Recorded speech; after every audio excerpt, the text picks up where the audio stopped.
Hi, I'm Bram Wagner from the Access to Medicine Foundation.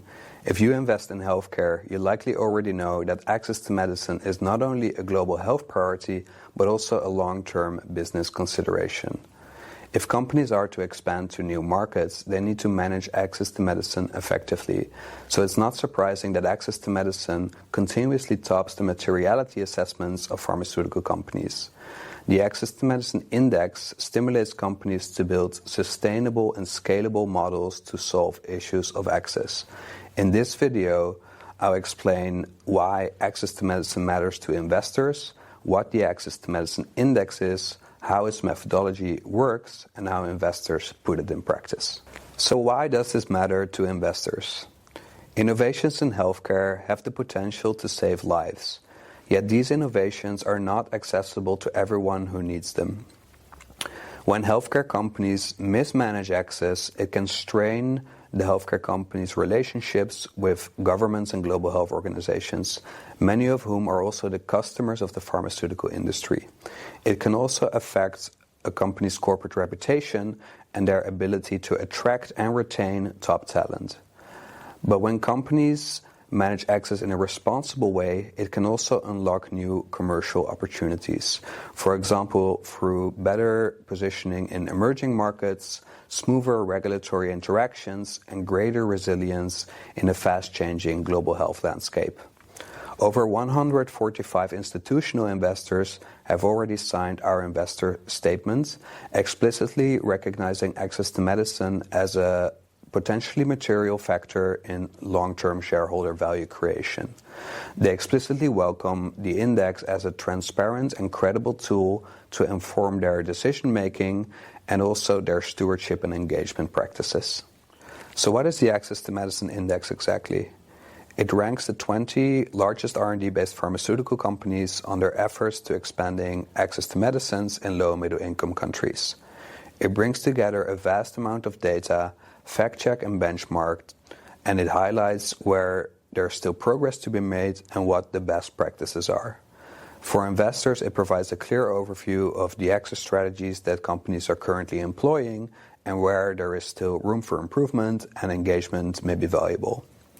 The methodology is developed in consultations with investors, pharmaceutical companies, global health organizations, and academics. The methodology is also updated every 2 years to reflect the current evolving challenges in the world and also the evolving expectations of the stakeholder landscape. So what does it measure? The 2026 index will cover the same 20 companies as in 2024, and these companies are selected based on the relevance of their portfolios and pipelines for global health, as well as their ability to drive change at a meaningful scale. The analysis covers 113 low-middle-income countries where the access gaps are most urgent, and it covers 84 diseases that disproportionately affect people living in these settings. It also covers 8 types of health products, including medicines, diagnostics, and vaccines. These areas together are the areas where companies have not only a responsibility, but also a capacity to drive change at a meaningful scale. So how do we measure it? The 2026 Access to Medicine Index will assess companies on 29 indicators that are organized into 3 technical areas. The first technical area is governance of access. Here we're looking at how companies anchor access into their governance systems. So we're talking about board-level oversight, leadership incentives, and also how companies measure their patient reach, meaning how many patients actually benefit from their products. And this also allows us to gain insight into which access strategies are most effective. The second technical area is research and development. Here we look at whether companies are developing products that meet the needs of people in low and middle income countries. We also look at whether they plan for access early in development and if they support R&D capacity building in these settings. Third, product delivery, the most heavily weighted technical area. And here we look at how companies translate all of these access strategies into real-world access.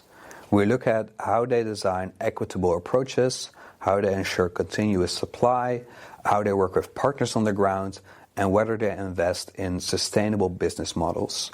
These are long-term, sustainable, scalable solutions, and the 2026 index places an even greater emphasis on this rather than short-term efforts.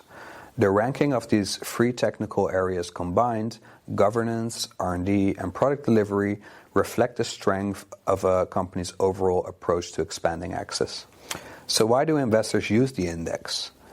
They use it because the index provides a research-based foundation for their investment decisions and engagements and stewardship. It helps to set clear objectives from the outset, which is essential for effective and consistent engagement. All of our company-specific analysis are summarized into report cards, which highlight what a company does well and where there is still a need for improvement. And these report cards also guide investors to ask the most important questions and can serve as a framework for the engagement meetings. So to sum it all up, access to medicine is a strategic consideration that can affect long-term value. And the Access to Medicine Index provides a research-based tool to assess how companies manage this, both for companies and for investors. If you'd like to discuss our latest findings or explore how the index can support your work, then please reach out to our team. All of our research and tools, including the company report cards, are freely available on our website. Thank you very much for watching.